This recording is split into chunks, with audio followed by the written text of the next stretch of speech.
Coffee Metal Podcast, episode 31.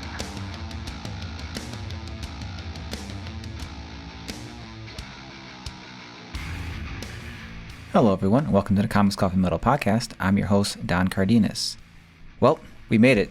It's actually January 2021. Whew. And things are still bad. Oh, things are not looking great. There's plenty of great things on the horizon for this planet and humanity, I hope. But yeah, it's not the best start to 2021. That's for sure. But you know, let's not dwell too much. Let's keep our hope. Let's keep our hope and our positivity flowing. And with that in mind, I got two things that I want to talk about real quick before I get into my comic and music recommendations for this week. First is the comic Mountainhead that I chose as my favorite comic of 2020 is now officially out as a trade, as a whole collected edition. As of this Wednesday, it is out. So, hit up Amazon, hit up Comixology, go to your local comic shop, go wherever you got to go to get comics and pick that up. You will not be disappointed. The second thing is a really cool thing that former guest John O'Deener and his company Rootless Coffee are doing, and that is putting out a special custom blend coffee for Save Our Stages, with the proceeds going to NEVA, which helps secure financial support for independent music venues and promoters. It's a special brew called Brew for Venues. It's a limited edition brew and it looks awesome. It's a medium roast and it's supposed to have chocolate and almond and dried fruit notes and stuff and all there, and it's definitely something that goes towards a very worthy cause. The guys in Rootless are musicians, that's where they started their their journeys, and so this is their way of giving back, and I think it's really cool. So if you're in the market to get some coffee and help out some venues that help them tide them over until the music industry can get back up and touring again, I suggest going to rootlesscoffee.com and ordering up a bag. Okay, and now for the music recommendations for this week. It was actually kind of difficult to pick one. I had three choices to choose from, and the first one was a band I'd never heard of, had a new release, and it was really good. The second was another band I never heard of, but their latest release wasn't new. It was from 2017, but I really enjoyed them more. And the third one is the one I ultimately decided on, and that's something that, as of today, of recording, literally just dropped today. And that is the new EP from GATECREEPER.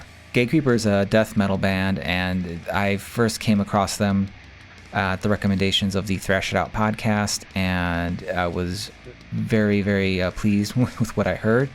They haven't been around super long, but they've had a ton of releases, 2 full LPs, a bunch of EPs, I think 9 releases in total, some split singles with other bands and stuff like that. So they've been working hard. They've been putting out a bunch of music, and their new EP is called An Unexpected Reality.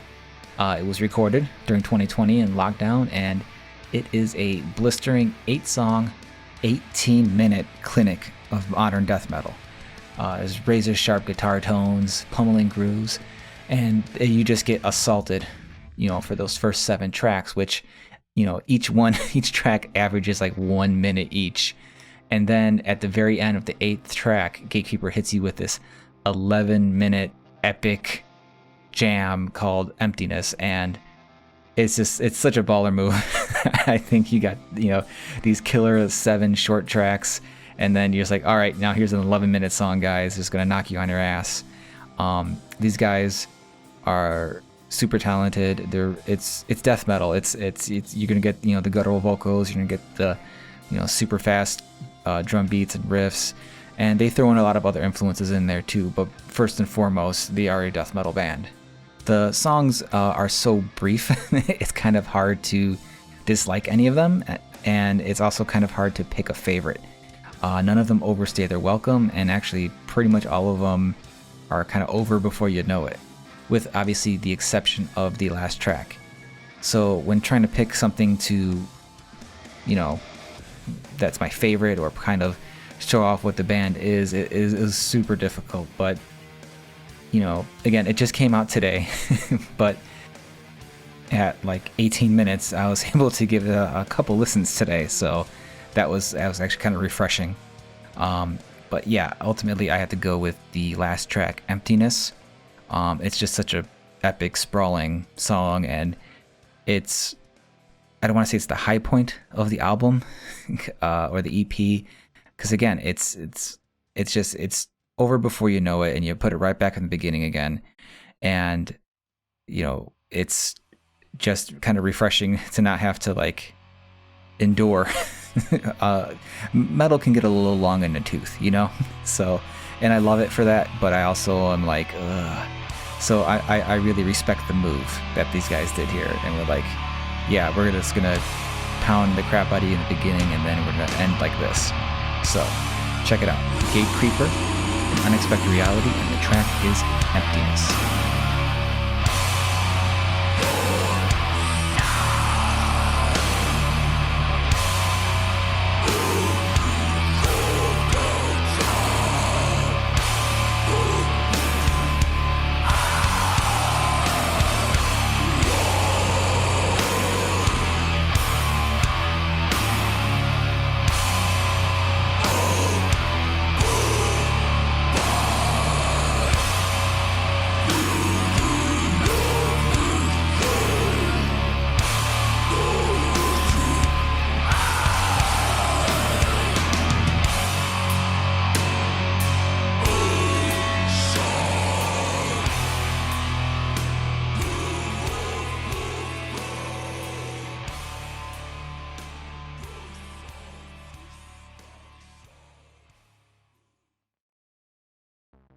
Okay, so the comic recommendation of the week is also metal themed.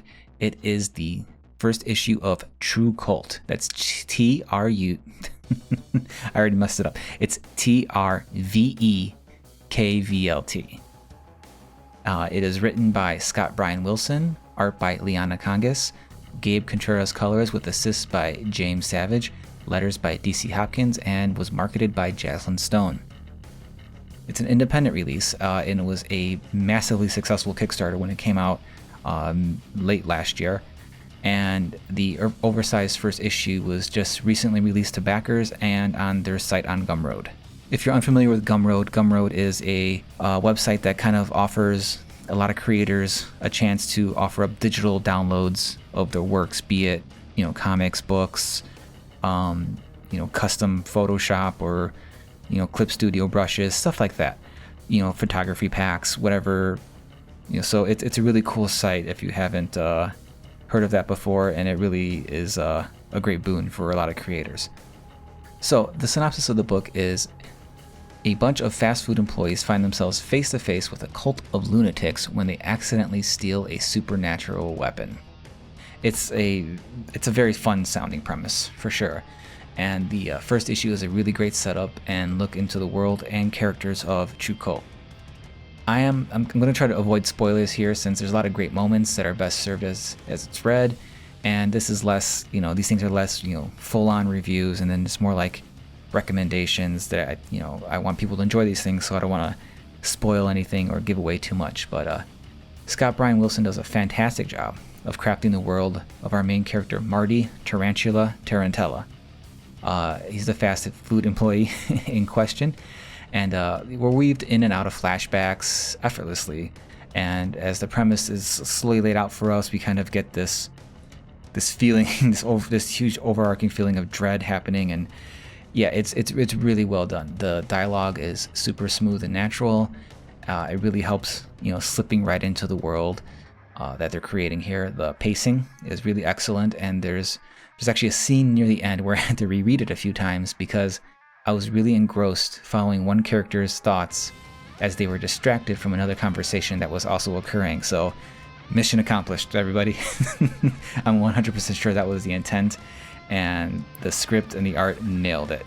So, speaking of the art, Liana Kangas on art is extremely well suited for this story. Her style is not wholly, you know, realistic in terms of what you would normally think as realistic comic art, but it's also not exaggerated. There's the hallmarks of like a clean line style with not a lot of ink shadows and mostly consistent line weight throughout, but she has a really great eye for laying down the lines that are essential and dropping in more detail when it's needed, and also letting environments and figures breathe when it's not required.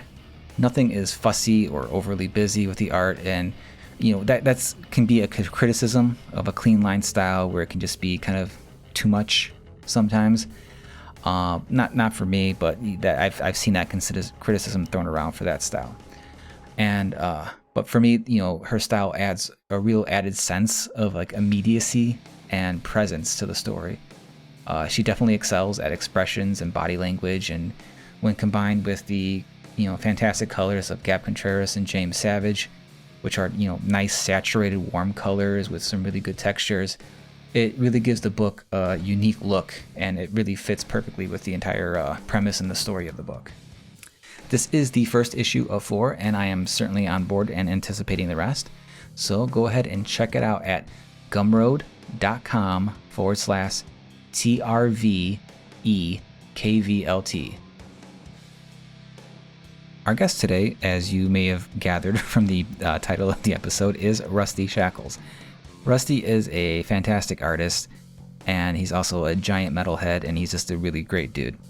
I've known Rusty via Twitter for about, I want to say, 8 years or so, and I'm pretty sure I was aware of him for the year or two I was on Twitter before I knew him, just because he's one of those guys that everybody kind of knows. He's really funny, he's really talented, and we have a really great talk about thrash, metal, making art, his forays in and out of comics, and we also have a really totally unexpected, but a little unexpected for me, this like deep dive into COBRA KAI season 3. Well, not deep dive, just a really spoilery talk.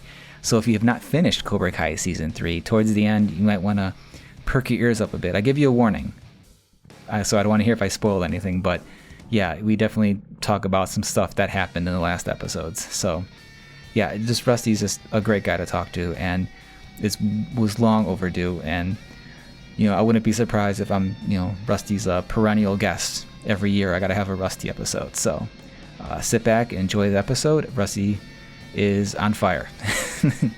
He's funny, he's charming and talented, and let's get to it.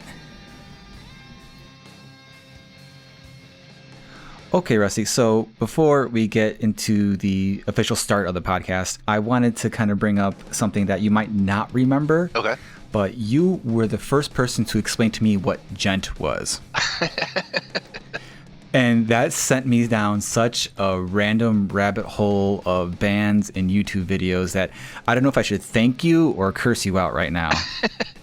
It's a thing. It's like a lot of like kind of like Opeth and that sort of like Swedish backwards guitar playing. It's a specific sound. I never personally got into it myself, but it was just kind of like the buzzword of metal at that time.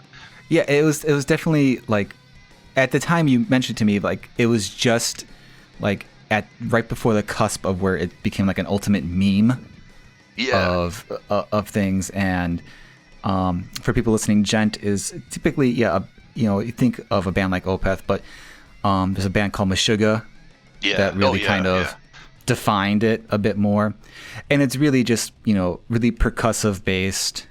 It's really simple guitar riffs with like random dissonant chords tossed in and things like that, and it's become a real meme. And it kind of like I was really getting into YouTube at the time, and metal YouTube, and the gent memes on metal YouTube is just like super ridiculous. And while they provided plenty of entertainment, like looking back now, I'm like, wow, this is bad.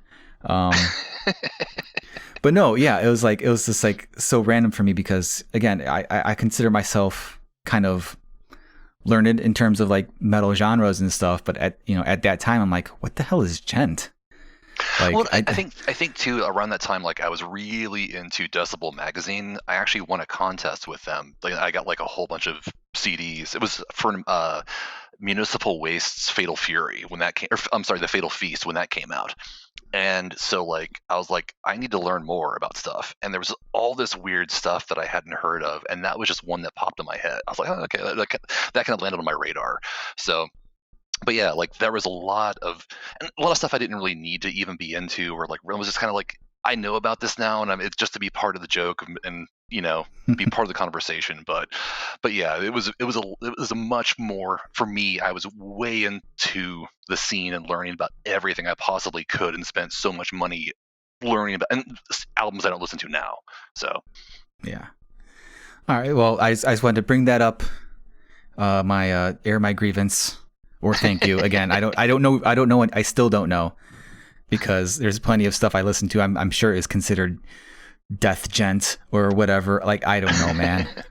Like, I love metal, and it's just fractioned off into so many subgenres. It's like, it's almost like saying like you like food. Like, yeah, but it what is. kind? It is. Yeah. And I've brought this up on the podcast before. It's like metal is its own medium at this point. It's just, Yeah.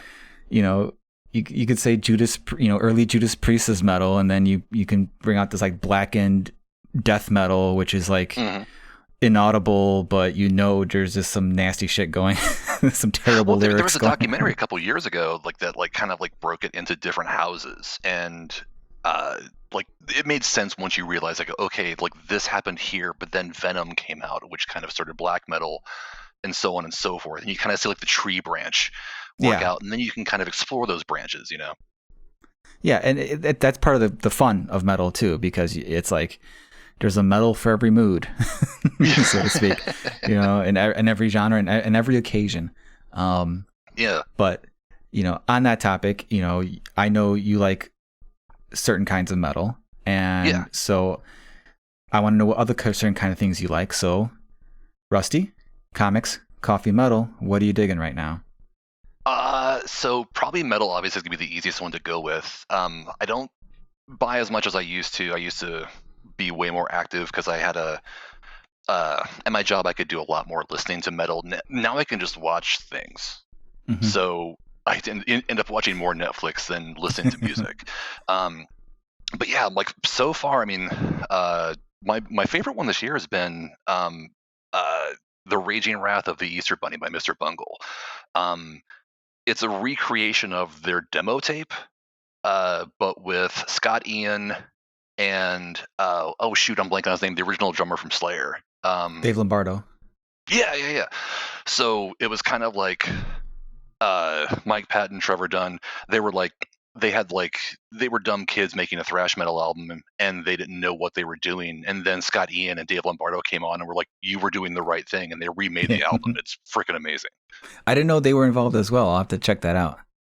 Yeah, and it's cool. It's one of those things like Scott Ian is like one of those people, like he's always in my life in some way, shape, or form, and it's always like, cool, he's here now. Like he's like a stabilizing factor, I think. Like he's just one of those nice guys. You're like, hey, all right, he's here, cool. Yeah, whenever Scott Ian shows up, you're like, oh, okay, this is cool. He's like he's like the Stanley Tucci of metal. That's good. That's a good analogy right there. But yeah, that album's really, really good. Gamma Bomb, Sea Savage, again too. I feel conflicted because I do merch for them, so so I'm like, hey, the band I like, who also pays me, I like their music, of course. They're good people that too. helps, right? I like all of them too. So it helps when they're good people and you enjoy what they do. It makes it. Does that make making stuff for them harder or? Or more nerve-wracking because you're like, a little bit. I think that like usually like the first time I worked with them, I did a shirt for their song Kurt Russell off of Speed Between the Lines, and they had the idea, and I was just kind of like going along with it, which was easy. This time they didn't have the idea, so we kind of hashed it out together. That was a little bit more intimidating because like they were kind of like, okay, here's the song, what do you got? And I was like, oh, okay, now what do I do? Now it was like really like kind of like putting the pressure on me, but in a good way. But yeah, like everything I did, they liked. And when it's, 5 people in a band it has to go through, it's that part is nerve wracking, having that committee kind of review it. But no, everything was awesome. We had to change a few things here or there, but it wasn't like anything I was in love with. It wasn't like I had to kind of put like, whenever you make art like that, you kind of have to just say, I'm a hired gun to a degree, and it's not like they're taking away my baby, Yeah. So there was a change here or there, but it all worked out in the end. That's awesome. Are you a big coffee drinker at all? Yeah, Or? actually, but I'm nothing fancy though. Like I'm real basic. Like when I was, most of my teen years and adult years, like I was a real big just, go to Starbucks and draw person. Mm-hmm. Um, uh, but yeah, we've just got like a Ninja here that makes really good single cup, Okay. and that's pretty much it. Yeah, So you just kind of like whatever's on sale, you just kind of grab that. we do a lot of It's interesting. Cafe Bustelo. Okay. Um, and once in a while, I'll treat myself to like some real like basic stuff like pumpkin spice latte or whatever. Peppermint's my one of my favorite flavors, so I'll do Oh, that okay. whenever they come around. Um, but yeah, mostly for me, like coffee was like an excuse to go out and create. And of course, since COVID, like Yeah. that's done. But it again, see, like being a father and husband and all that, you still need a break once in a while. So it was a kind of a nice excuse for me to get out of the house, go draw for like an hour, and come back and feel refreshed. But now I just do it whenever I feel like it. So Okay. Cool. Yeah. We've had the gamut of coffee preferences here. We've had people basically like, yeah, gas station coffee's fine. Like whatever is scraped off the industrial floor and packaged in a nondescript bag and just sold for $1, whatever. And then, real fancy pour over, hitting certain temperatures and stuff like that. So the French press, that I'm not sure what that is. I still have no idea. I the don't want French to know. press. So. Well, I have one. It's easy. It's basically a little pitcher. You throw the grounds in the bottom. You fill it up with boiling hot water. You let it sit for whatever amount of time you're supposed to let it sit, and then you kind of like, it's got like a little shot, like a little I'm blanking on the term, but like a little like handle and a little like filter thing you push down to kind of filter out the grounds, so you never really get them all. I kind of see that. Okay. And then so it's basically, and supposedly that's, I've had it. We've occasionally have busted it out, when we don't want to do a full pot or whatever. But yeah, it's fine. I mean, I like it that way. I don't see a huge great leap for myself, but Yeah. But we like slightly above grocery store level coffee now. So Yeah. Well, I mean, you gotta treat yourself. I mean, honestly, for me, like my thing has been coffee flavored beers. That's been a big trend I've enjoyed quite a bit. Yeah. My wife and I, we don't have like, our vices are like eating too much, like maybe ordering out too much or fancy, or coffee. Like we don't, we don't drink. We don't really do anything like super expensive or anything like that. So it's like, I'll drop $65 on a 5-pound bag of coffee that'll last us over a month. Like that's that's fine. I mean, and also, again, we're not going out anymore anyway, because going out with a family, if you go to a restaurant or something, that shit adds up quick. So Exactly. Yeah. So yeah, we're okay. So what about comics? Have you been reading many comics lately? So I'm not much of a comic reader in general much anymore. Like it's just something like I kind of like I got off the merry-go-round and I'm good.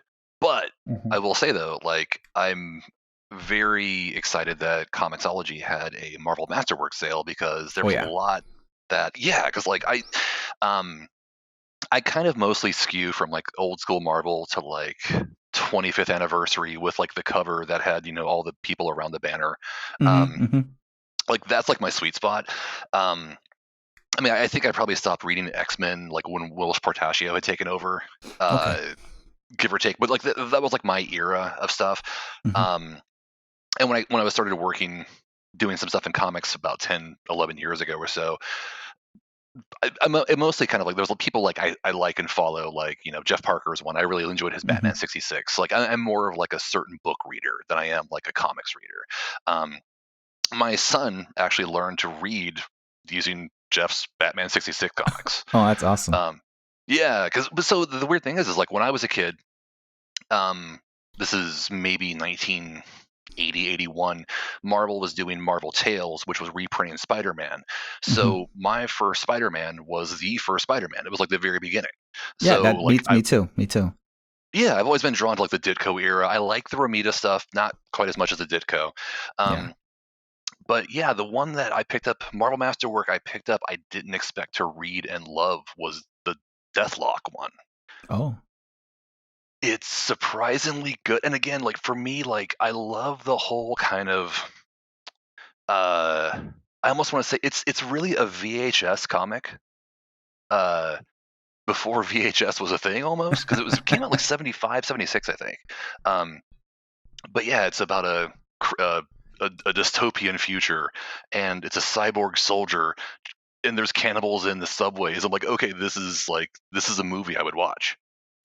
That sounds awesome. The sale ended. Now I feel kind of bummed I didn't pick that one up. If it comes up again, like it's a really good one to pick up, and with low expectations.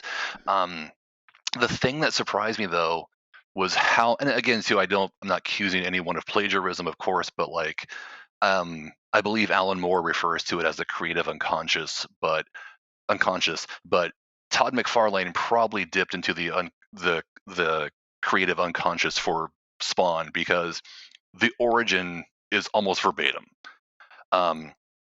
He's a soldier. He's killed. 5 years later, he's brought back to life. It turns out yeah, I'm sorry. I mean, his best friend's married, and they have a kid together. I'm like, this is Spawn. I think you brought that up on Twitter, didn't you?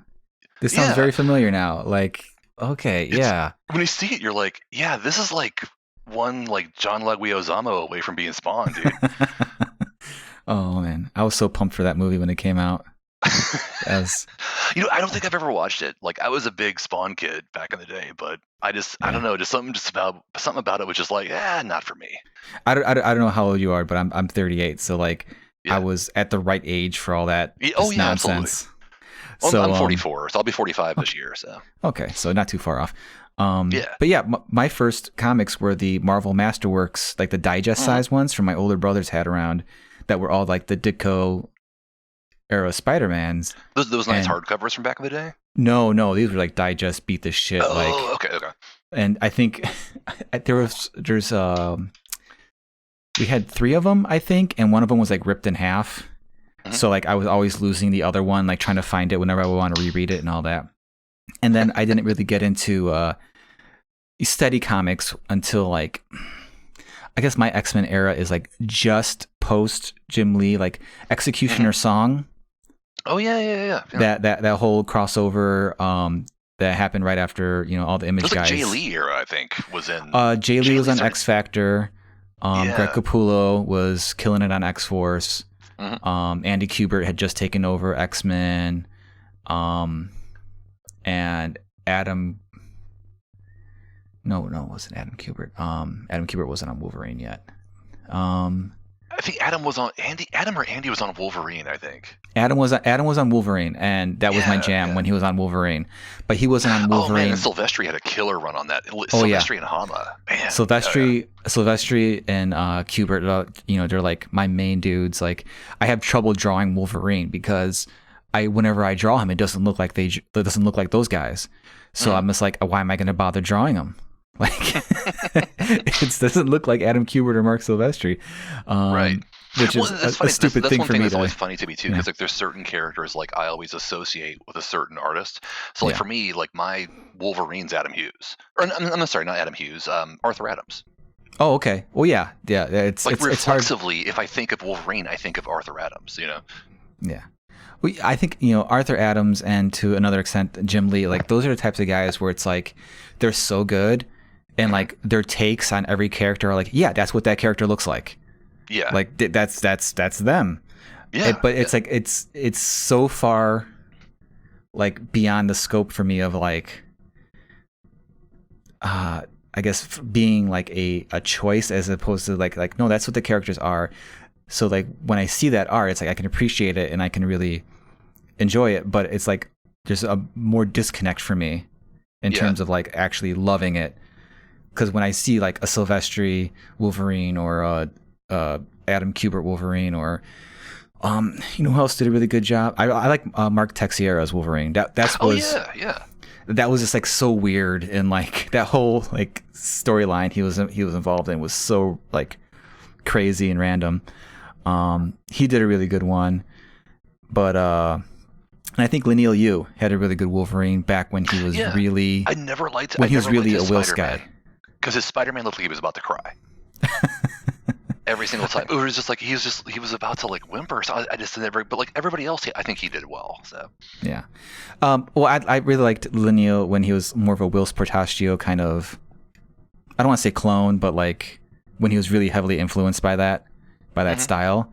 That's when he first came around, and now he's he's got his own unique style that he's working with for many years now. But no, I can see what you mean. Like some characters he draws are like the Spider-Man. I think it's just that his style is but it's very like just like angular and kind of like gritty now. So when you draw a Spider-Man, it's kind of like he's like really a needs weird hybrid between like Travis Charest and Whilce Portacio. And I think that like that style, like it's hard to like fit Spider-Man into it maybe. Like like I'm trying to like again, one of my favorites is Ed McGuinness, and I'm trying to think of a character he does wrong. But he's like such a general Marvel style to me. Like, but I could see like there's probably somebody who's like, oh, I like everything he does except for that. You know what? I can't think of something that Ed McGuinness has done where I'm like, no, that doesn't look right. Yeah, he's a hard one though. Like there's certain artists who are like so universal. Like another one would be like Mike Zeck, to me. Definitely. Jim Lee is another one too. Basically everything, like when he works with that character, it feels like. But actually, I've never seen a really good like Jim Lee Nightcrawler. And that's the weirdest one to pop into my head, because like the first thing I think of is Alan Davis or David Cockrum, but I don't see him in, because again too, Jim Lee's great, but he doesn't have like a real flair for body language. And Nightcrawler is 100% body language. Yes, exactly. That's a very great way of putting it. The only Nightcrawler I can think of is like from those Marvel cards, and those those aren't like full on Jim Lee either, because those were drawn like almost to scale on boards and stuff. So it wasn't like he was putting his full on like full on style and rendering and all that into it. But no, that you brought up, it's the body language thing, and come on, Dave Cockrum created the character, so he's like, that's definitely again, too, like that's the thing, like with so much of this stuff, like it's a visual language, and like it depends on how you hear that language first, or like how it's established in your head. Yeah, and Alan Davis certainly perfected it for sure. Yeah, absolutely. But yeah, it's like anything. It's like it even kind of goes back to like if we're gonna talk about metal or something like that, like where like you find like like you hear a song by somebody, but if you hear it played by somebody else, it's the same idea. Like, and again, you're dealing with how this character was created versus how it's handled. It's in somebody else's hands how it's done. So it all kind of connects in a weird way. Yeah, definitely. So you brought up metal again, and something I've been wanting to ask you before is, so when it comes to metal, I kind of firmly believe that most people come into metal from one of the big four. Slayer, Anthrax, Metallica, Megadeth. Is that your experience? Like, was your first like intro to metal one of those bands? Yeah, like I would actually go back to Guns N' Roses, because like, granted they're more hard rock scale, but like the first like Appetite for Destruction like was borderline. You could make the argument for being metal to a degree. Certainly. like with no adjective metal, but no, for me Anthrax was always the big one, and it's weird too, because people are always like, that seems like the least likely one, but for me, that they were like the guys who like comics. If you look at the liner notes of the original release of Attack of the Killer Bees, Scott Ian is talking about telling everybody to go buy the Batman's Judge Dredd comic that's coming out, that Simon Bisley illustrated. If you've seen, it's one of the awesomest comics ever. But yeah, like they were like nerdy enough, and they were into Stephen King and stuff I could get along with, and they were also like very like, hey, racism stinks.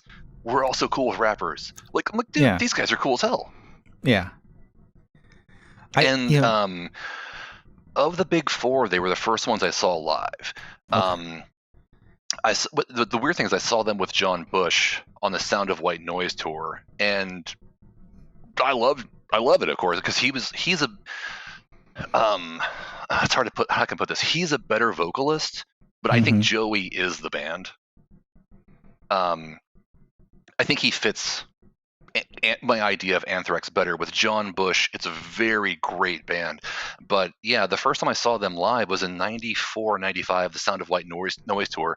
And this is in San Antonio. Halfway through the set, this dude come out with a cowboy hat, long black dreads. And people are like, oh, wow, it's Rob Zombie. And I'm like, wait, that's frickin' Al Jorgensen. So Al Jorgensen came on stage and with Anthrax did Thieves live. I was like, okay, this is the best concert of my life, period. There's nothing that's going to touch this. And so far, that's been the case. But I saw them a number of years ago. I can't remember the theme. It was like about maybe like 2014 or so. But I saw them with Joey. And yeah, he's the band to me. Like that. That's Anthrax in my brain. But John Bush is probably one of the best vocalists in all of metal. He's got such an amazing voice. Oh yeah, hands down, he's just extremely talented vocalist. I like Armored Saint. It's just I just can't get into them as much as when he was with Anthrax. So. Yeah, I've listened to some Armored Saint before, and it's good. It's just there's just not that like indelible thing that just some bands have that reach out and grab you. I tried for the longest to get into Anthrax, and my initial sticking entry point was the John Bush era. Yeah, because Joey Belladonna's vocals, that style, it didn't really grab me for the longest time. I had a lot of trouble like just kind of jiving with that style of vocal. And so why I like a lot of the John Bush stuff, because musically, instrumental wise, Anthrax is killer. Like, I love what everybody does, but it's just a vocal thing. And then for me, like, what kind of turned me off eventually from the John Bush era, not really turned me off, but like, is kind of a little bit of a barrier for me, is like, he sings a lot on those records. Like, it's like sometimes we're like, dude, just let the guys play a little bit. Like, you don't need that many lyrics. Like, are you being paid by the lyric here? Is this how the royalties will be broken out? Because there's this. If you look at the liner notes on some of those albums, it's like it's just like paragraphs of lyrics, and it's like, okay, that's fine, I guess. And again, my main band was Metallica, so I'm like, Metallica was like, I guess I have to sing here, like, so yeah, I would say that like Metallica. Metallica lets the song breathe. Megadeth let the song breathe the most. But I think that of the big four, musically wise, they were the ones like I would like to show like a teacher of music. So like, yes, these are the best. Period. Always, because like that was like my number two. Like, for me, like it was always Anthrax, Megadeth, Metallica, then Slayer. Slayer I got to later in life. And I liked their first four albums, and around Seasons in the Abyss, I was like, okay, I can feel the tanks running out a little gas here, guys. I can feel it draining a little bit. And they've done some good stuff since. It's just for me, I was like, yeah, I think you pushed your boundaries. I think for them, like they pushed the boundaries as far as they could, and I think that they kind of hit a limit and couldn't go anywhere with it. Whereas the other bands were able to change and do different things, and stayed more relevant aside from like just the fist pumping kind of stuff, Yeah, it's kind of the AC/DC thing where it's like, they do what they do, they know how to do it. It's just after a certain point, it's like, all right, well, every new album, like, okay, maybe there's one or two jams on here, or something. Here's one for the old fans, yeah. You just kind of wait for Slayer to do the Slayer thing where it's like, all right, okay, I'm back into this, and then right. The rest of the songs are kind of like, it's okay, I guess, I did eventually get into Anthrax, the Belladonna stuff, after I think We Come For You All, and I think it's because his voice aged a little bit, and it was a little bit darker, and I think that gave me my entry point into there. So I've Well, actually the been. other thing I think too is like a lot of their older, with the exception of Among the Living, like um uh a lot of their albums needed mastering. And Persistence of Time, Persistence of Time as is flawless in my opinion. They went back and redid it. It's great. They touched up the audio. It's great. But a lot of like uh, State of Euphoria, like that album needed such better mastering. A lot of their stuff did, like, it was like if you were driving around in 1992 listening to it on a cassette, cool. But if you listen to it now, it's like, oh, this is a rough album. Um, it desperately needed work, and I think a lot of the Joey stuff did that. That's one of the harder things to use them as an entry point. So would you say that thrash is kind of like your main preference for metal in terms of? Oh, absolutely, yeah. It's always been my favorite. I think I like the there's a silliness to it when it's done right. And I think that, like, you can tell that these people aren't taking themselves too seriously, and they're not, with the exception of Mustaine, like, they're they want you to be in on it. Like, they're not like, they were never about pushing people out of it. Back again, see it back in the 80s, like, like they didn't, a lot of metal bands didn't want the hardcore metal kids or the punk kids. Thrash was kind of like, hey, it's cool. We can all like be in the same house, and everybody can come to our show at the Cow Palace, whatever's cool. So I think it was most inviting. It's weird, like that, and like a lot of the it took me a while to get into death metal, and I think that's something, after once I got it, once it clicked, like, and there's always, for me, like, there's always like a band that has to, like you're talking about with the big four, you have to have something like kind of like get you into something, and Carcass was that for me. Like, once I heard Carcass, I was like, every other death metal band makes sense to me. Yeah, totally. That I've had a very similar experience with death metal, where it's just like I could not get into those vocals, and Yeah. actually I can't pinpoint exactly where I got into it, but I'd always flirted with enjoying some of the growled vocals, like from some bands that would incorporate it here and there, like Pantera or even like Static X or something like that, where it's just a more aggressive, growling vocal. Well, Sepultura too. I mean, Sepultura was a death metal band essentially at the beginning. Well, they're a little more Venom, I should say, but like around, like, but like Beneath the Remains and Arise, like, are considered death metal albums. Okay. So like you it's like you had those pieces, but you may not have known it. Okay. Yeah. So, and there's certainly a ton of death metal now. I'm working on a death metal project now where I'll be doing vocals and music and all that. So it's fun. It's again, it's like you said, it's like once you get your in, you're like, okay, I get this now. Like, I really get this now. Because for the longest time, I was very much, I like the groove. So that's why a band like Pantera or something like that, and like, I could really get into, because they had a groove. And so a lot of thrash, and a lot of like death stuff with the blast beats and stuff like that, that was harder for me to like get into enjoyment wise. Yeah. I've told this story before, but in the around 2001, around 2001, 2002, I was in community college, and I had befriended a couple metalheads, and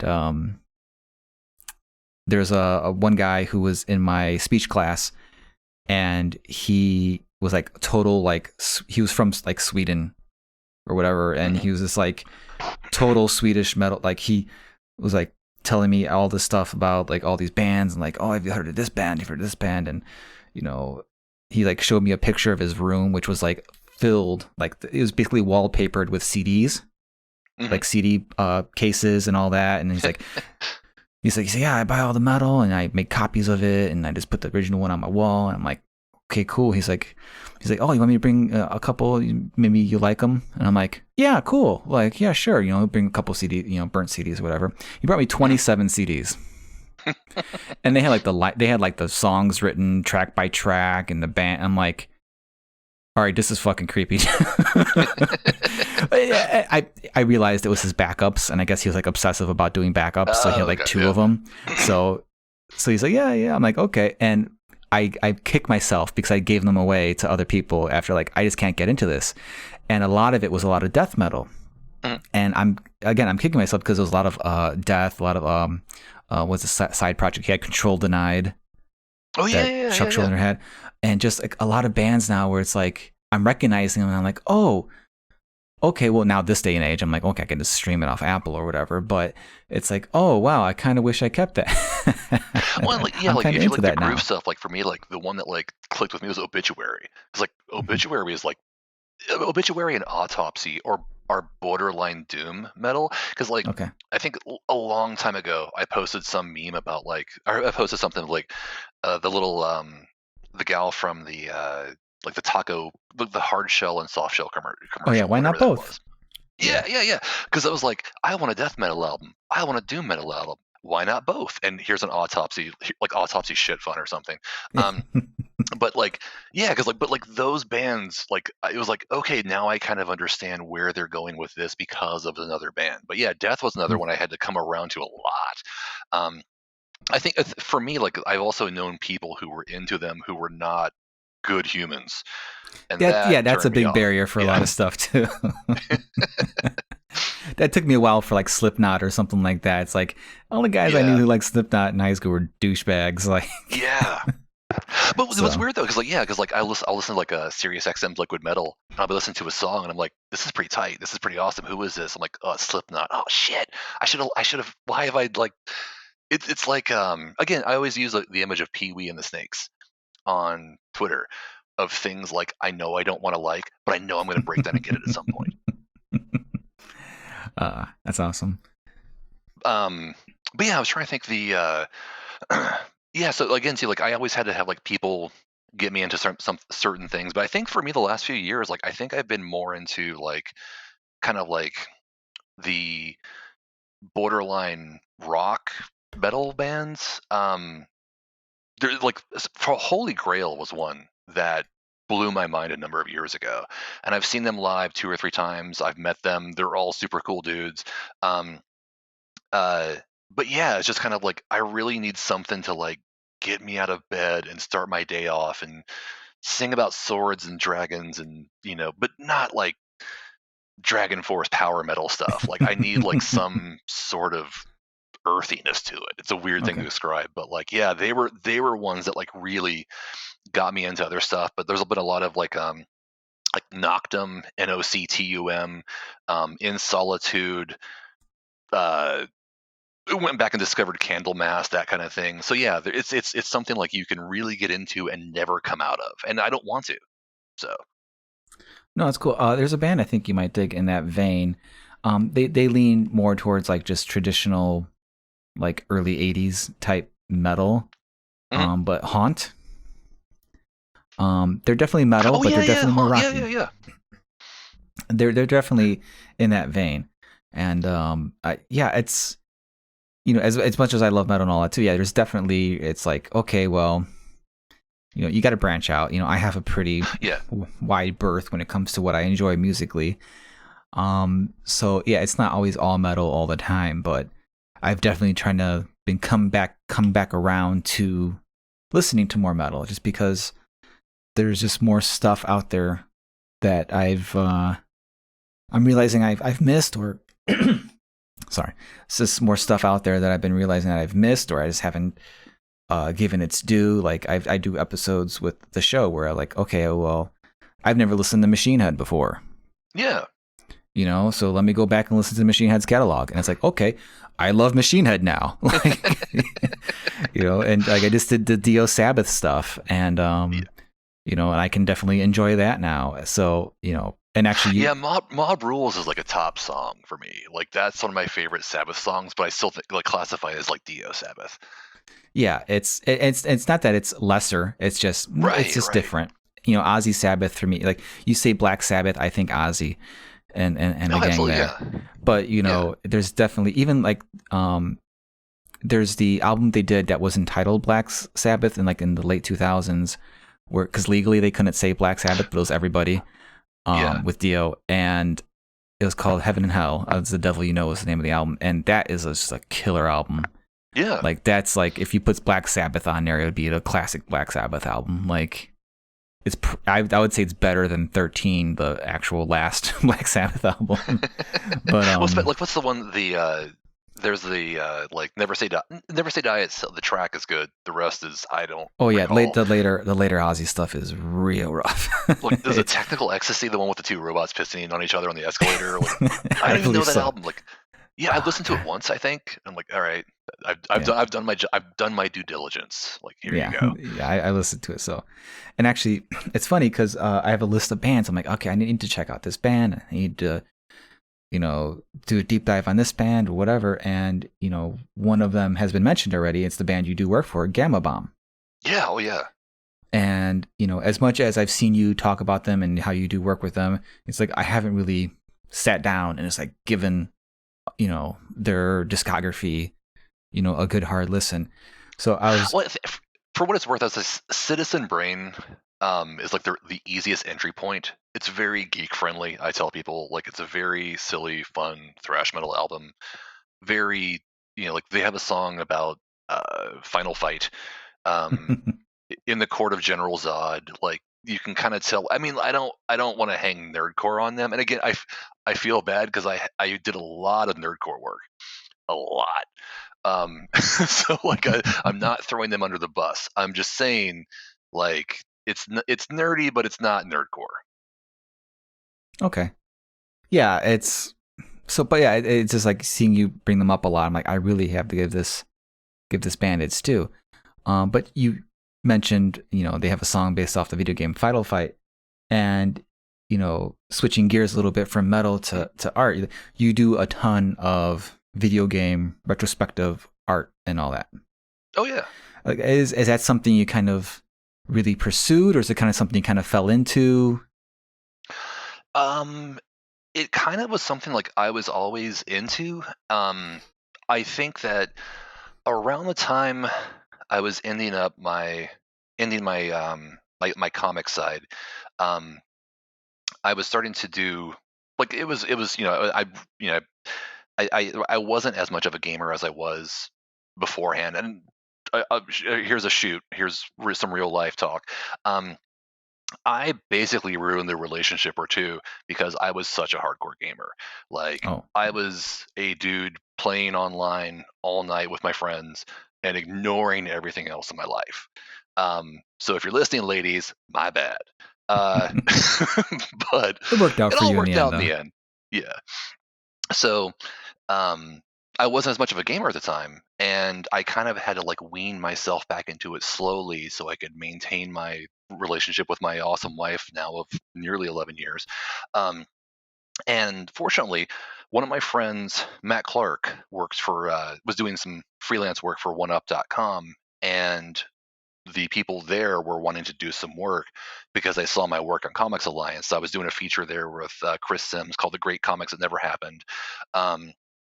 And it got an absurd amount of traffic. It got like all these people, and again, I didn't know a lot of the game culture people at the time, but like they really were like, "Oh wow, this is so cool! Check this guy's stuff out. We like this guy." And I was like, "Okay, I think this is the career path I should follow."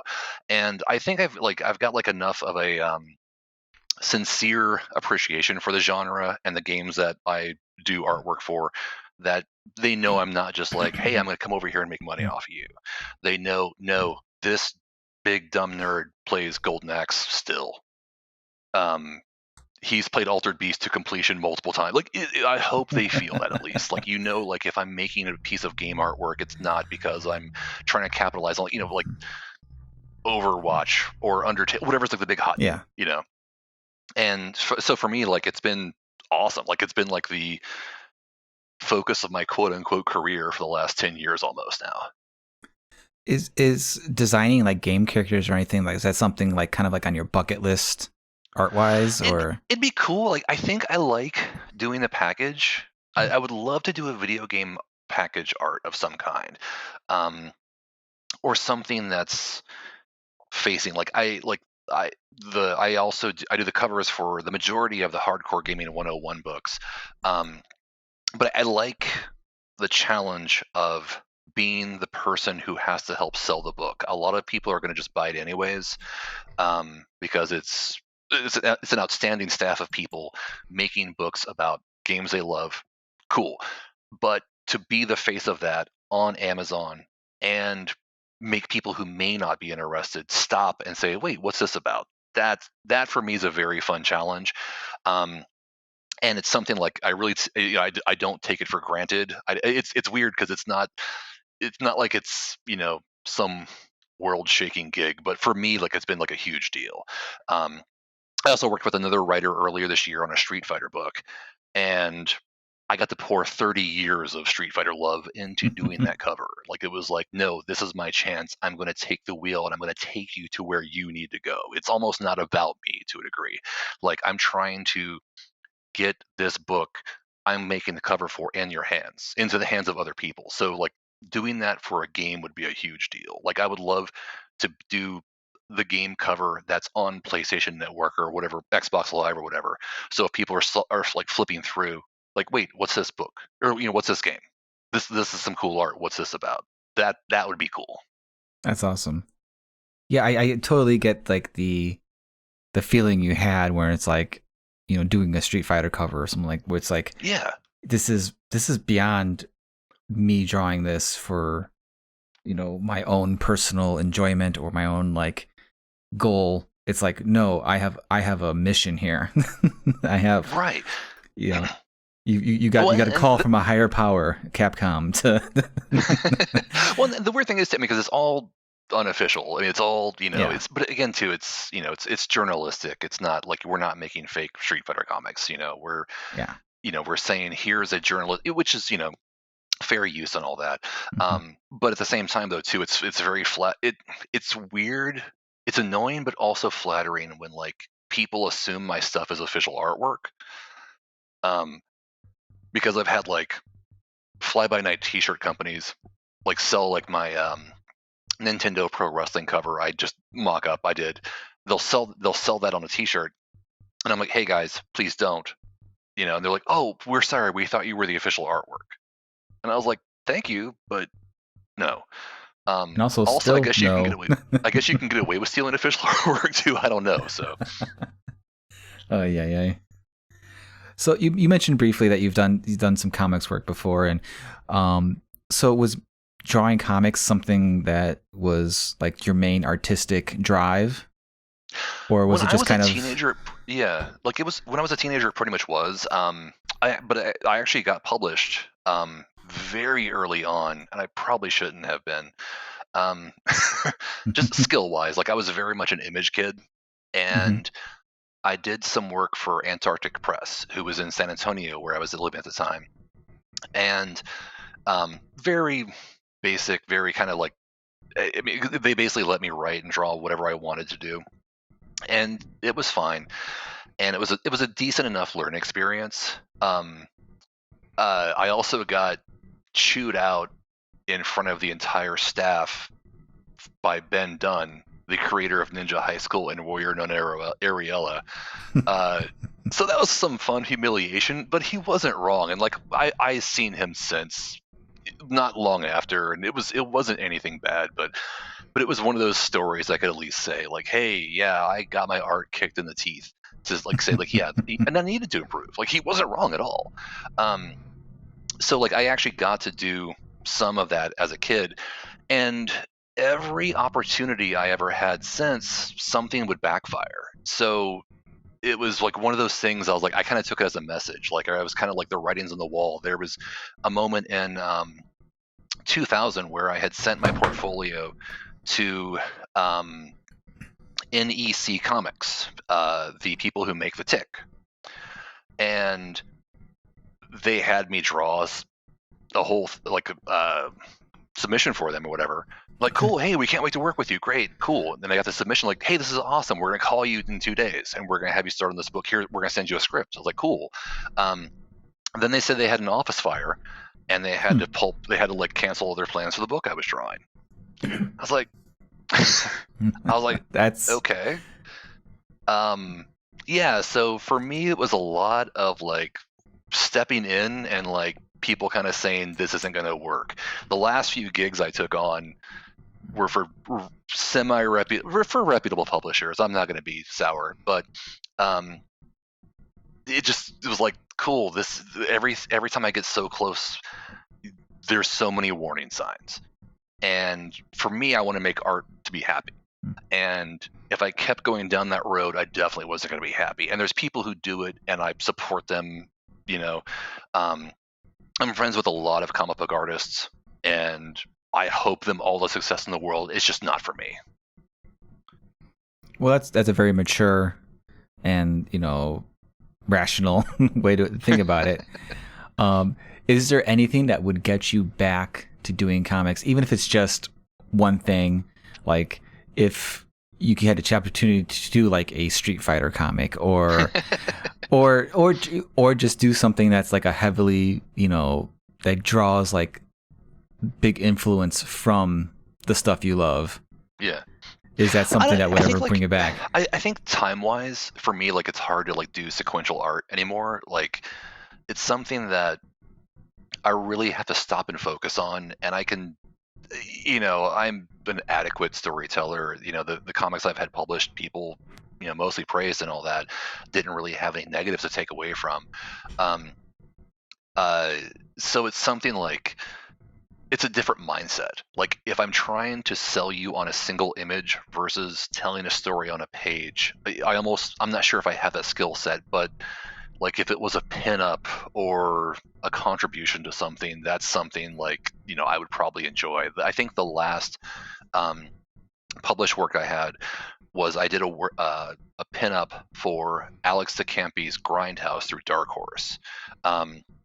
And in that case, one of my passions for a long time was kung fu movies.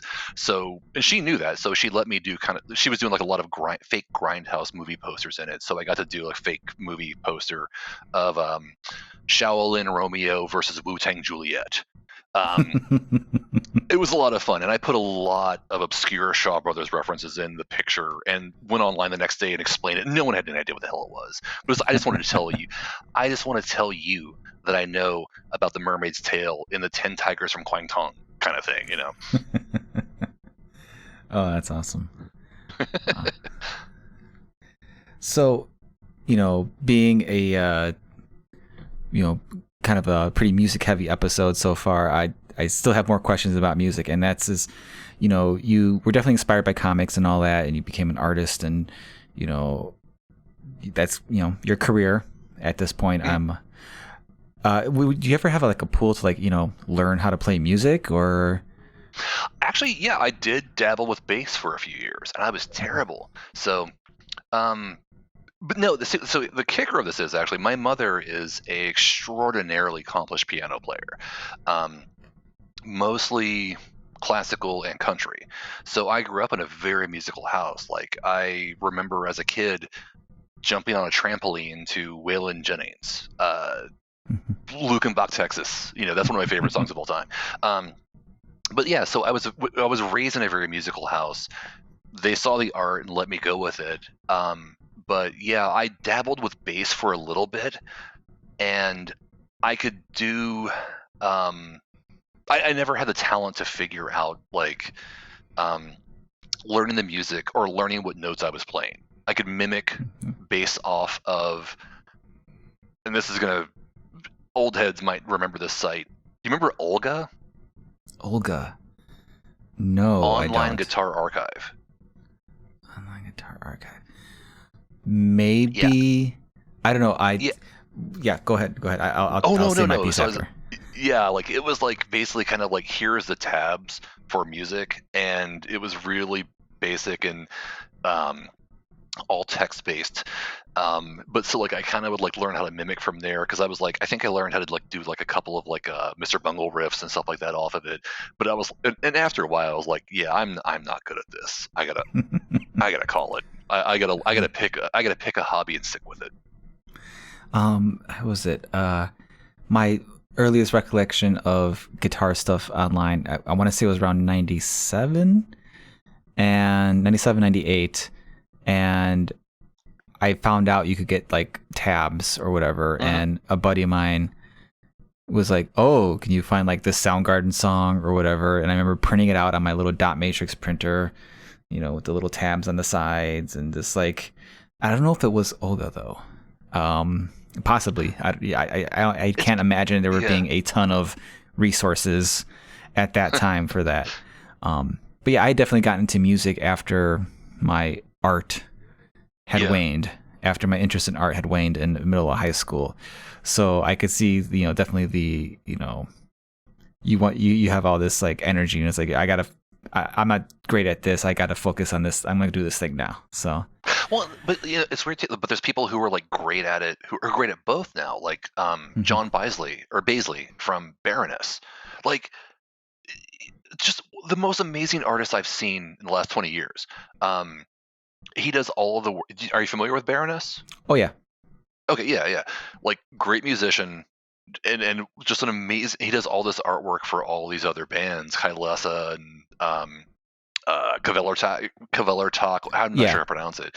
But yeah, that's an interesting thing to me that he's able to do both. Mm-hmm. Well, yeah, even in comics, you got like Daniel Warren Johnson and Nelson Blake, and they're accomplished, really good guitar players who are also like really killer artists. The guy from My Chemical Romance is a really good comic writer. Yeah, Gerard Way. Yeah, he's really good. I haven't heard the music, but Dale Keown supposedly is a really good metalhead guitar player. And just that it's kind of one of the driving forces behind a lot of the guests I have on. It's because there's so much overlap with playing music and making comics and making art and all that. So, well, I'm sorry to hear that your dalliance with bass didn't last too long. Because one of my favorite things is What's that? One of my favorite things is how artists ask like, "Oh, what pen you're using, what brush you're using." My favorite thing is like, "What bass you playing? Like, what you got there? Like, what's your gear? Like, I don't care about your brushes. What do you got?" Well, because to me, it was always for me like the bass player was the most interesting, because it was like I can see what they're doing. Like, my aside from metal, like I don't classify them as it, but like they dip into the pool once in a while. But like Faith No More is my favorite act of all time. Mike Patton in general is my favorite musician, period. But like when I saw Faith No More, when they were doing the King for a Day tour, I watched Billy Gould play the songs mostly, and it was amazing watching the hands of a bass player. And I think that's, to me, like it was something. It was kind of like I kind of see the rhythm of it, and I kind of see how that works. And at that time too, because he wasn't in Metallica yet, but Robert Trujillo, like in Infectious Grooves was like one of my favorite high school bands. I freaking love those dudes. But like there was like he just took off with the bass in a way that like outshone the rest of the group, and bass players weren't allowed to do that in metal. No, not at all. Which, funnily enough, my biggest inspiration for first picking up the bass was like the most downplayed bass player of all time, Jason Newsted. But because growing up I watched those live shit binge and purge videos endlessly. It was on constant loop, and for me, like I just like Jason so much because James was kind of like this overly aggressive mythic. I'm like, that's not my vibe at all. Lars was like the little dork, whatever. and Kirk was cool, but it's like, I'm not like the lead guy. Like, I don't want to like be that guy. So like Jason was just like, I'm gonna sit back here. I'm gonna pound away on this bass. I'm gonna make some mean faces, and occasionally I'll do some backups. I'm like, this is my vibe. This is my vibe right now. Even though like I learn now, in my late, how big of a freaking nerd Kirk is. Which I'm like, so I appreciate him more now. But yeah, it's kind of funny you're saying like, the bass seemed like the most interesting where I'm coming from. It's like the bass was like the least interesting guy, and that's kind of why I went for it. Well, yeah, and that's a lot of. I was also like a really big funk guy. Like I was a really big like R&B guy. Like so, like for me, like for music was always kind of like I always listened to metal was like the only genre that wasn't really bass focused that I listened to. And it's hard for them to showcase. So when musicians did step to the front of the band, like come to the front of the song, like that always caught my eye. I was like, yeah, there's something about the bass that is unique. Like Green Day's first big hit, Mm-hmm. um, the the riff on that is amazing. I love that. Yeah. Like I'm not much of a Green Day guy anymore, but like I still recall like trying to learn to play that. Oh, every Um, bass player learned. Oh, I think are you talking about Longview. I yeah, think yeah, every bass player like had to learn that. Like yeah. no matter what style you played or whatever, you had to learn that riff. Yeah, like it's almost like I think it's called the boogie run, the doon doon doon doon doon doon doon doon doon doon Yeah. doon doon doon. Like yeah, it's almost like that, like impressive to me.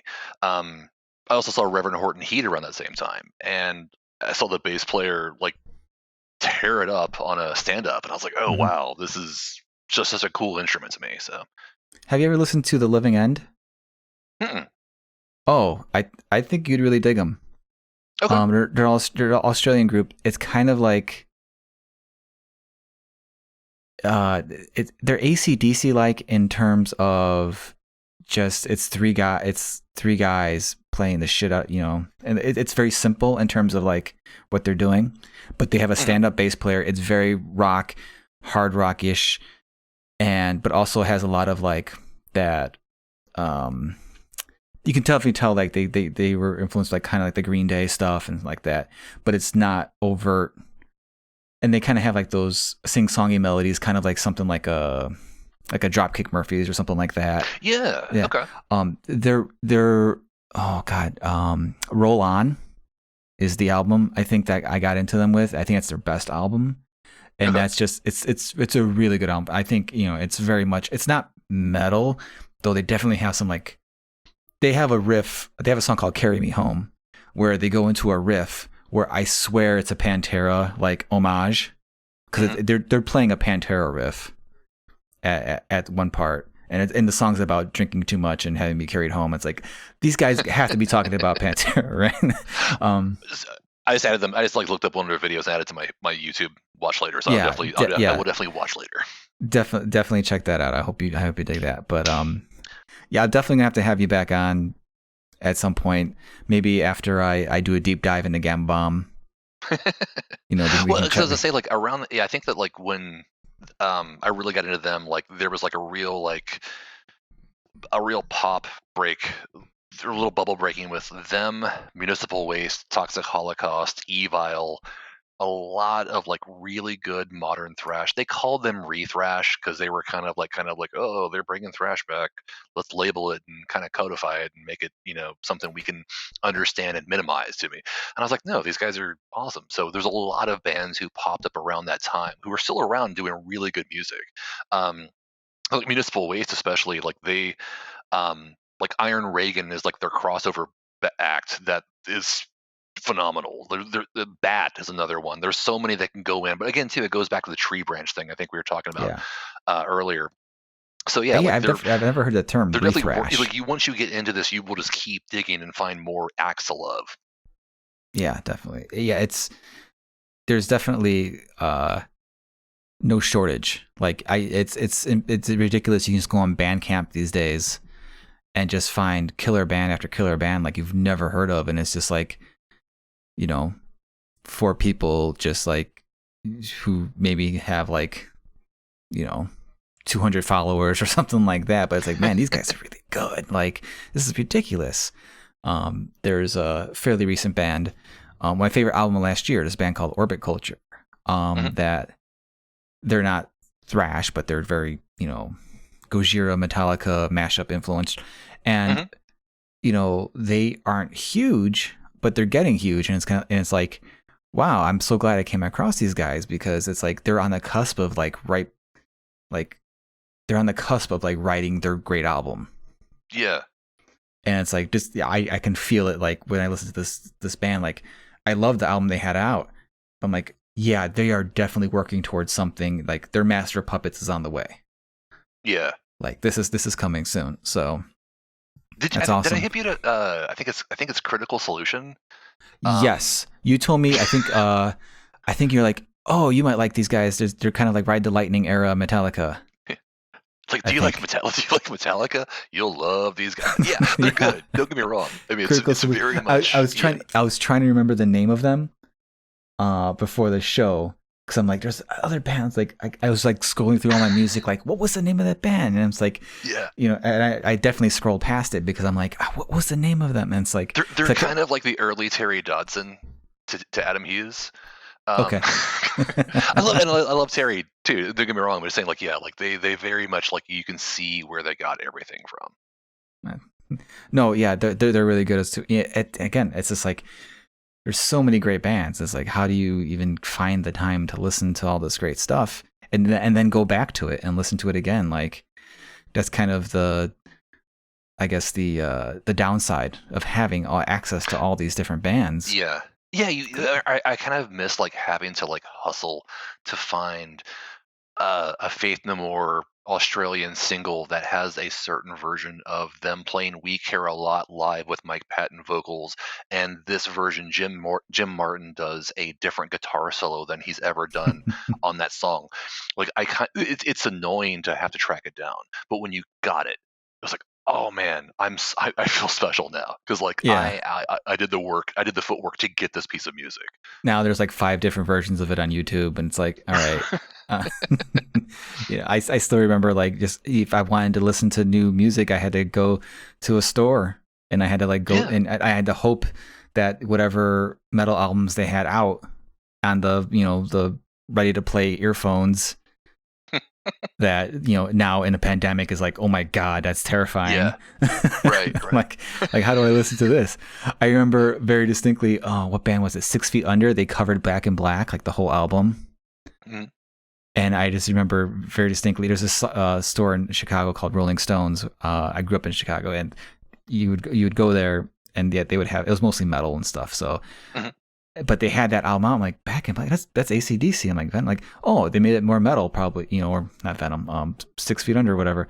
And I'm going, and it's just like, if you ever heard 6 Feet Under, it's like the most stereotypical and comical, like, deep growl death. And just hearing them do "She Shook Me All Night," all night long, like, just hearing that. Did you hear Amon Amarth's? Oh shoot, I can't remember the name of it, but, like, they did like a EP that's like tributes to bands they like, and it's Amon Amarth doing songs in the style of AC/DC, Judas Priest. No, I don't think I did. I'll have to check that out. I like Amon Amarth. I think the track they did in the style of AC/DC is called "Stand Up to Go Down." Oh god! And it's about, like, it's like a size thing. So yeah, I mean, you'll listen to the song, you'll get it. It's oh boy. But it's weird hearing him be "Stand up to go down." Like, it's very weird to hear him doing AC/DC style lyrics with his growl. Yeah, it's just that it was just like it was the strangest thing to me. I was like, I don't know if I love this or if this is like, if I'm scared. Like, what is this? Oh boy. But yeah, having access to all this music, it's awesome, because I've appreciate so many more bands now. But yeah, it's like I listen to an album and it's really hard for me to, like, not want to go back and listen to these albums I'm enjoying. But it's also like, oh, there's new, another Friday's rolled around, and it's like, oh wow, there's like 5 more albums from bands I'd never heard of, like, that sound good. And it's like, oh geez, how am I gonna it's weird, because, like, we're in a period now, and this is true of all media, in my opinion, where it's extraordinarily consumer friendly, but at the same time, though, too, it's too consumer friendly, where, like, the Humble Bundle, again, great deal, but it's like, here's 30 comic collections for $12. You're not going to appreciate them the same way as if you were a regular reader who had to go and get them, or get each individual one, to track it down. Definitely. Yeah, I definitely have, like, I think I bought the Transformers Humble Bundle, and I'm like trying to go through it, and I'm just like, there's so much stuff here. I'm like, I had to like download like reading orders from just to make sure I was following the right timelines and things. Like, it's insane. It's insane. Yeah. Yeah. Yeah. I was It's a weird catch-22 because it's like, you know, congratulations, Napster destroyed the record industry, which was bad, but now there's no record industry and no one's getting paid. And but everyone they're has a getting band. paid. Yeah, no one really had a follow-up plan for it, you know. Yeah, no. Speaking of mass consumption, like I was trying not to keep you on too long, but I just thought of No, something. you're fine, dude. Don't worry about it. Yeah. Have you finished Cobra Kai season 3 yet? Yes, I just finished this afternoon. I'm kicking myself so hard because I'm like, you know what? I'm gonna do it every week because I liked how the Mandalorian was like, I got to sit with it for a while, you know. And then no, I'm done. Like I already finished it. And yeah, like I personally don't care for binge watching. Like I saw people like the day it came out, like saying like, "Oh, that was a great season." I'm like, really, dude? Like, and back in the day, like you'd be just some dumb nerd, like, Yeah. "Oh, I watched all these episodes of a show like in a single day. What's wrong with you?" But now, like, I kind of get it, you know. Yeah. Yeah. I think that like the last season though, like I think that like the season before, like season 2, was a lot more CW show with some kung fu, and then an amazing finale. And then this one was the pacing was a lot better. It was a lot punchier. Yes. It was really well done, I think. Yeah, it was hard not to like keep watching episodes. They had really great cliffhangers. And it was just really well. Even like I think the half hour time really like benefits it because it trimmed a lot of the fat. Yeah, it's certainly like if these were hour-long episodes, like I don't know if the show would be as well received. Yeah, you know, I don't know how they would able to do that. Because even some of the episodes where I wasn't like really like when Daniel goes back to Japan, or what was it, I'm forgetting which episode it was. But yeah, there's certain episodes where it's like, okay, well, I'm not really super into this concept. Like, but again, it's a short, you know, it's a half hour show. it didn't overstay its welcome, I think. Yeah. Yeah. So it's like these little things. The only thing I was kind of like, I was like, hey, where'd she go? The first girl who joined Cobra Kai, like, yeah, they threw her out for like a one-off line in the first episode.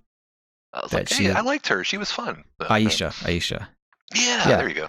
Yeah, it's like, her parents sent her to a private school after the whole giant high school rumble, and it's like Aisha died on the way back to her home. Yeah, planet. Exactly.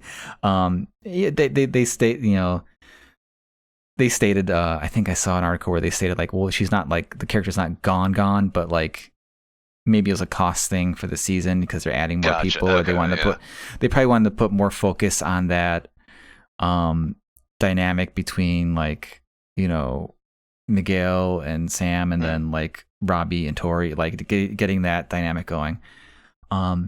So, well, you know, if anyone's listening to this and you haven't finished Cobra Kai season 3 yet, we're gonna I'm gonna mention some stuff, so it's gonna be heavy spoilers. So, you know, turn it off now.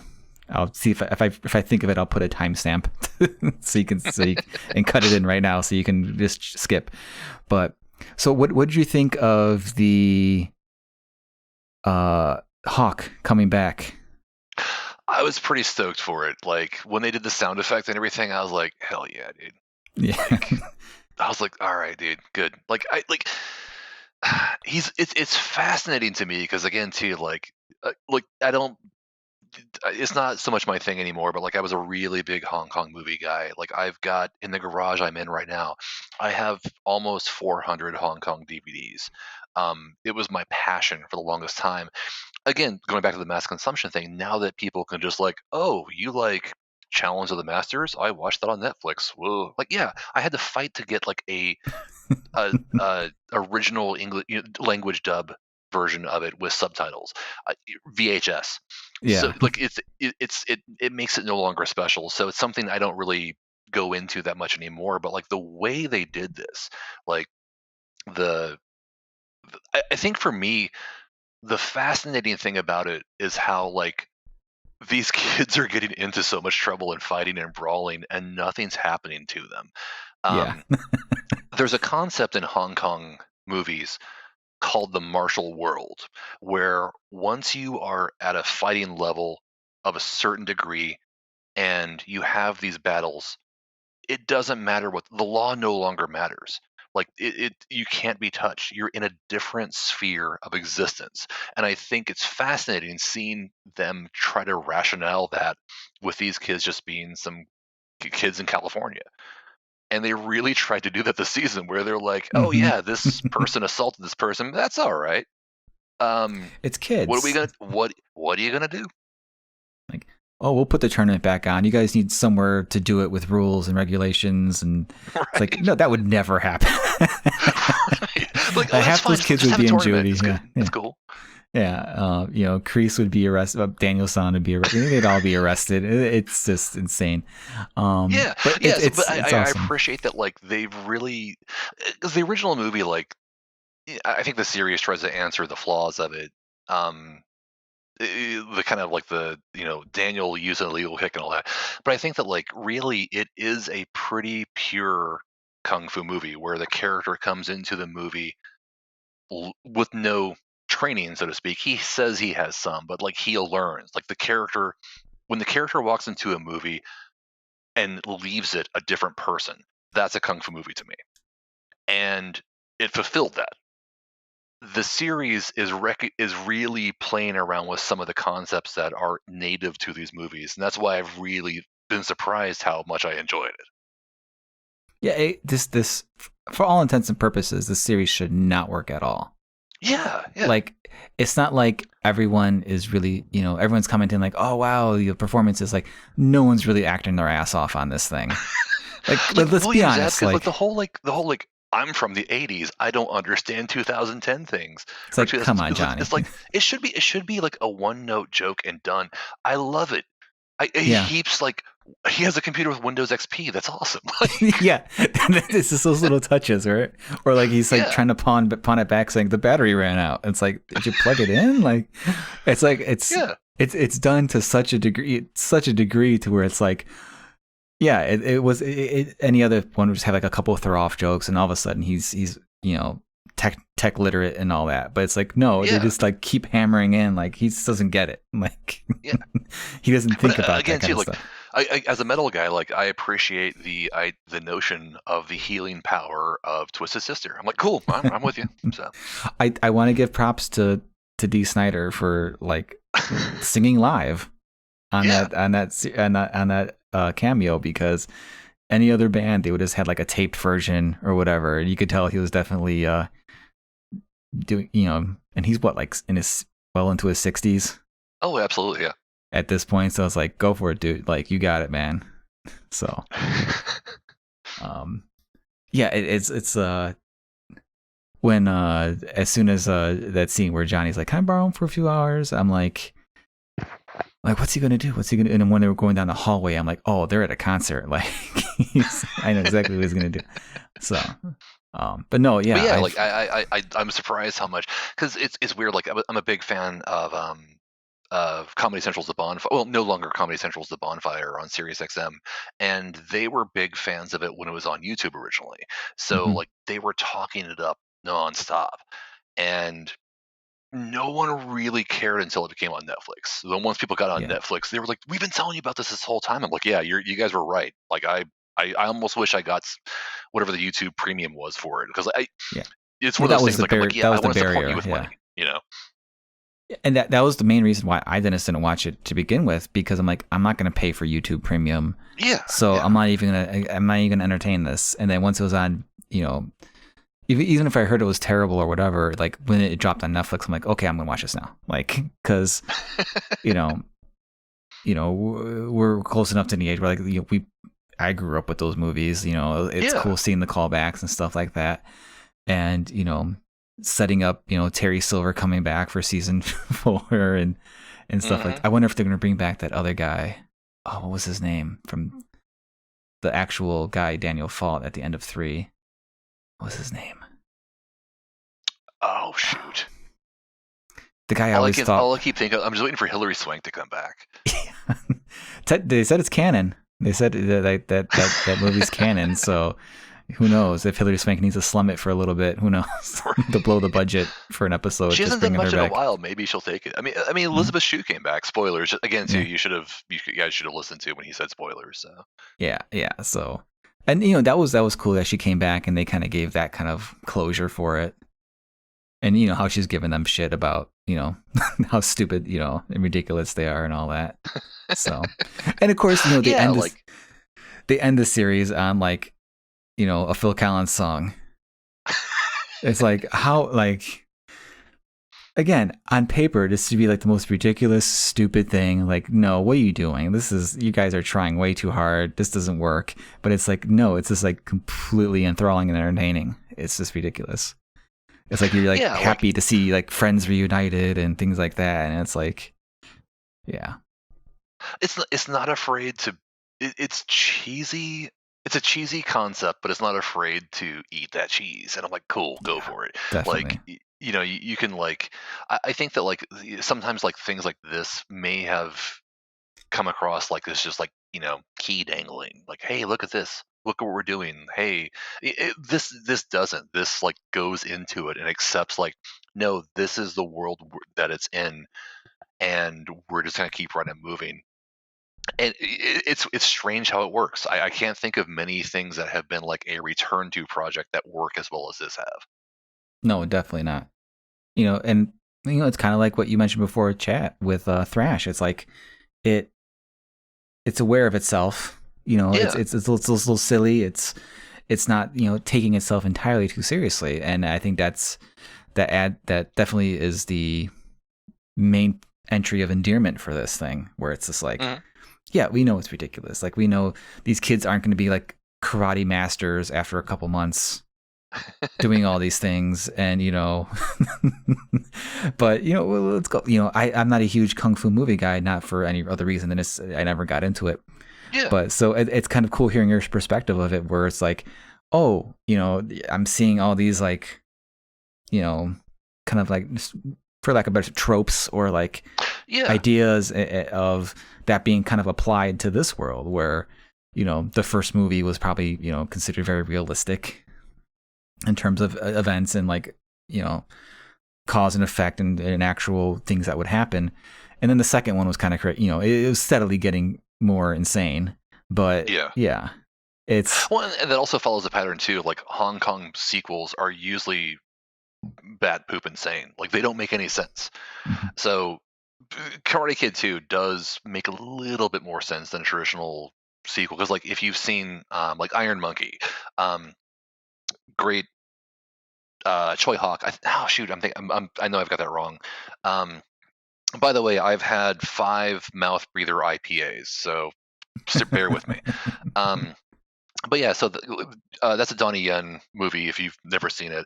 But the second one is the Donnie Yen character, and it makes absolutely no sense. They gave it to Yun Wo Ping, and he just didn't care. And that's pretty typical of a Hong Kong sequel. So Karate Kid 2 and 3, like, almost they just happen. That fits the pattern really. Well, good to know.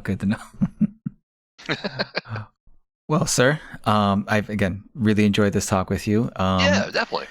If there's anywhere on the internet you would like to direct people to where they can find your stuff, please let them know now. So the primary thing I should focus on would be probably my Instagram. My Instagram is mostly artwork I've made, me and my son beating arcade video games, and charcuterie. Also action figures I've purchased. So that's just Rusty Shackles Art on Instagram. I'm on Twitter too, Rusty_Shackles. We'll see how long that goes, because everything's kind of, you never know. Like, it's one of those things like you're almost like advertising a restaurant that might be closing soon with Twitter and or Facebook. Yeah. So we've got some specials come in while we last, I guess. So, but no. Like, I guess because, again too, like, I've met Don through Twitter. Like, and this is actually the first time we've ever talked. You were down in my neck of the woods for a con that I didn't end up doing. I kind of wish we had hung out at that point too. But yeah, it's been fun, dude. Yeah, it's been long overdue having a chat, and I think it was CincyCon. Yeah. And I talked to you before about coming to Indianapolis because I'd been there before for running some half marathons before I was, making comics and all that. So yeah, it's definitely long overdue us having a chat, and hopefully, once the world returns to normal, we'll find some way to hang out. Oh yeah, most definitely. Yeah, I retired from doing cons, but I still enjoy going to because I think in the Chicago area, I think there's a pinball con or two. I just go to those. I don't have to table at those. But that's the kind of thing that I'm yeah, I will travel 400 miles for. Okay, cool. Well, once those kick back up, we'll have to make a plan. Get some burgers or something. Get some real pizza. I don't know. But again, Rusty, it's been a blast. Yeah, man. Thanks again for coming on. And I'll see you around Instagram and Twitter, I guess. Most definitely, dude. I'll see you guys later. But again, too, I am beloved internet artist Rusty Shackles. Look at my art, enjoy some art, buy some art. There you go. There you go.